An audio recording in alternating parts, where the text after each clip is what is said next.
আসসালামু আলাইকুম সবাইকে দিবাজি টিলস চ্যানেলে সকলকে স্বাগত জানাই। আজকের ব্লগে আমি আপনাদেরকে জানাবো আমি এই খাঁচাটা কোথা থেকে এবং কত টাকা দিয়ে কিনেছি এবং এটা সম্পূর্ণ ডেকোরেট করতে আমার ঠিক কত টাকা খরচ হয়েছে। আপনারা কিভাবে আপনাদের বাজেটের জন্য সুন্দর করে একদম ঘরটা সাজাবেন সে সম্পর্কে আলোচনা করব আজকের ভিডিওতে। তো চলুন দেরি না করে শুরু করা যাক।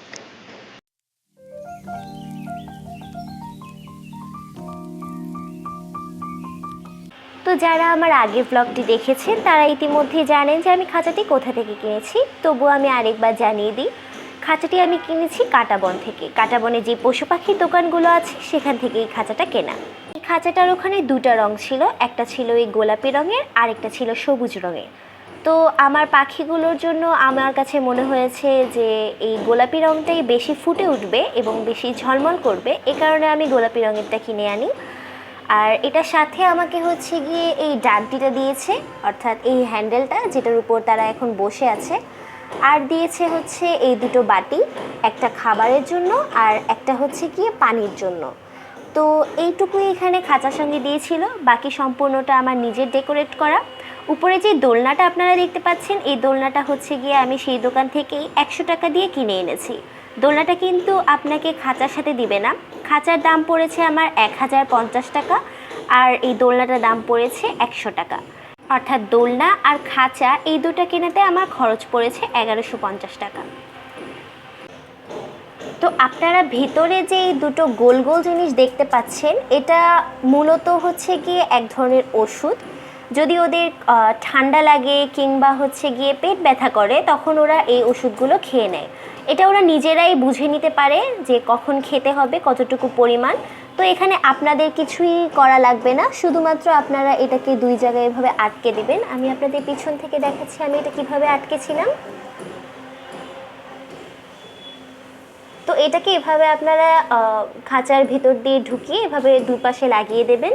তারা যখন পেট ব্যথা করে কিংবা হচ্ছে গিয়ে এই যে ও এখন খাচ্ছে দেখতে পাচ্ছেন, হয়তো ওর পেট ব্যথা করছে কিংবা হচ্ছে গিয়ে ওর কিছুটা ঠান্ডা লাগছে, এই কারণে হচ্ছে গিয়ে ওইটা খাচ্ছে। ওদের নিজেদের ভিটামিনের অভাব দেখা দিলে কিংবা পেট ব্যথা করলে ওরা নিজেরাই এটাকে পরিমাণ মতো খেয়ে নেয়।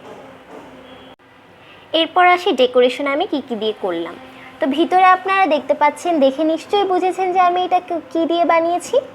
এটা হচ্ছে A1-এর একটা বক্স, যেটাকে আমি ভালো করে পরিষ্কার করে উপরে স্টিকারটা সরিয়ে এই জায়গাটুকু ফাঁকা করেছি। আর ভেতরে হচ্ছে গিয়ে আমি ক্রোশেট দিয়ে বানানো একটা কি বলে, আমার ভুল হয়ে গিয়েছিল এই ক্রোশেটটা বানাতে। আমি বানাতে চেয়েছিলাম একটা জিনিস, বানিয়ে ফেলেছি আরেকটা। তো ওটাকে আমি এখানে বিছানার মতো এখানে বিছিয়ে দিয়েছি ওদেরকে। তো ভিতরে আমি ক্রোশেটের বলতে গেলে কোস্টার টাইপের এটা এখানে রেখেছি। আর বক্সটা হচ্ছে গিয়ে আমি ওদেরকে একটা ঘরের মতো বানিয়ে দিয়েছি, এখানে ওরা রাতে ঘুমায় বা মাঝে মধ্যে এভাবে বসে থাকে। আর হচ্ছে গিয়ে ওখানে একটা আয়না দেখতে পাচ্ছেন। তো এই আয়নাটাও আমি 100 টাকা দিয়ে একটা নর্মাল দোকান থেকে কিনেছি। আর হচ্ছে গিয়ে এই ফুলগুলো আমি হচ্ছে গিয়ে আমার অন্যান্য ফুল থেকে ছিঁড়ে এখানে হচ্ছে গিয়ে পাথর কিছু আমার কালেক্ট করা ছিল আগে থেকে, সেই পাথরের মধ্যে ঢুকিয়ে রেখেছি দেখতে সৌন্দর্যের জন্য আর কি। আর এখানে যে ঘরটা দেখতে পাচ্ছেন, এই ঘরটা হচ্ছে গিয়ে আইসক্রিমের কাঠি দিয়ে বানানো, সেটাও আমি নিজেই বানিয়েছি। আর ওরা যেই ডান্টিটা দিয়েছিল আমাকে খাঁচার সাথে, সেটা একটু সাইজে ছোট হয়ে গিয়েছিল, যার জন্য বারবার পড়ে যেত। এ কারণে আমার আব্বু এখানে দুটো আইসক্রিমের কাঠি দিয়ে রাবার ব্যান্ড দিয়ে লাগিয়ে দিয়েছে। এটা আব্বুর প্ল্যান, আমি জানি না আব্বুর মাথায় কীভাবে এসেছে এটা। তো আব্বু হচ্ছে গিয়ে বুদ্ধি করে এখানে দুটো আইসক্রিমের কাঠি দিয়ে এটা রাবার ব্যান্ড দিয়ে লাগিয়ে দিয়েছে, যাতে করে এই ডান্টিটা না পড়ে যায়। তো ভেতরের ডেকোরেশনে এইটুকুই আমি করেছি। আর এখানে আমার একটা চাবির রিং ঝুলানো আছে, এই চাবির রিংটা দিয়ে ওরা খেলতে অনেক বেশি পছন্দ করে। তো অবশ্যই আপনারা এটা মাথায় রাখবেন যে ওদের খাঁচাটা আপনি যেভাবেই সাজান না কেন, খাঁচাতে যেন অবশ্যই ওদের জন্য একটা বা দুটো খেলনা থাকে, কারণ ওরা খেলতে খুবই পছন্দ করে। এবং আপনারা যদি খেলনা না দেন তাহলে কিন্তু ওরা খেলতে পারবে না, আর এতে ওদেরকে কি বলবো, অনেক বেশি মন খারাপ হয়ে যাবে ওদের। তো এটা করা যাবে না, ওদেরকে অবশ্যই খেলনা দিতে হবে। আর ওদের সবচেয়ে পছন্দের খেলনা হচ্ছে দোলনা এবং আয়না। তো আমি এই দুটোই এখানে রেখেছি, আপনারা অবশ্যই দোলনাটা রাখার চেষ্টা করবেন, আর যদি পারেন তাহলে একটা ছোট আয়নাও কিনে রাখতে পারেন।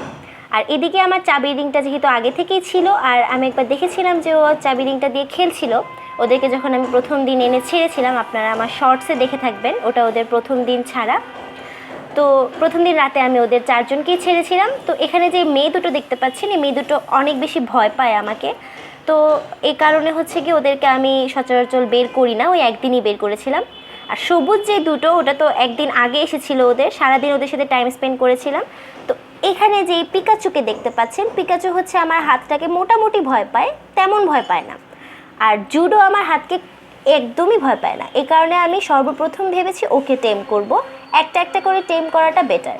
এই কারণে প্রথমে হচ্ছে গিয়ে আমি জুডোকে টেম করব, আর সেকেন্ডে হচ্ছে গিয়ে আমি পিকাচুকে টেম করব। এই দুজনকে টেম করার পর আমি মেয়েদেরকে টেম করব, কারণ ওই দুটো মেয়ে আমাকে অনেক বেশি ভয় পায়। এবার আসি বাইরের ডেকোরেশন আমি কিভাবে করেছি।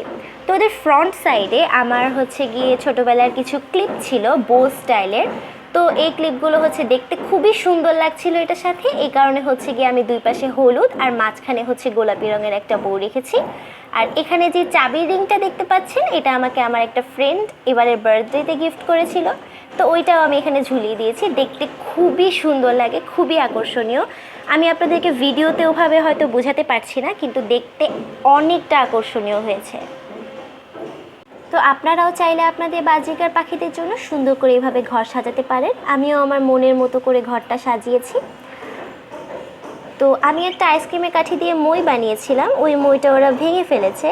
তো ভাবছি ওদের জন্য রঙিন দেখতে একটা সুন্দর মই কিনে আনবো আমি। তো সেটা তো পরের বিষয়, এখন আপাতত এভাবে আমি সাজিয়ে রেখেছি। আর এখানে হচ্ছে গিয়ে আমি দড়ি বেঁধে রেখেছি ওদের জন্য। এখানে হচ্ছে গিয়ে ওরা দড়িতে দাঁতটাকে কি বলবো, ওদের ঠোঁটটাকে একটু শার্প করে।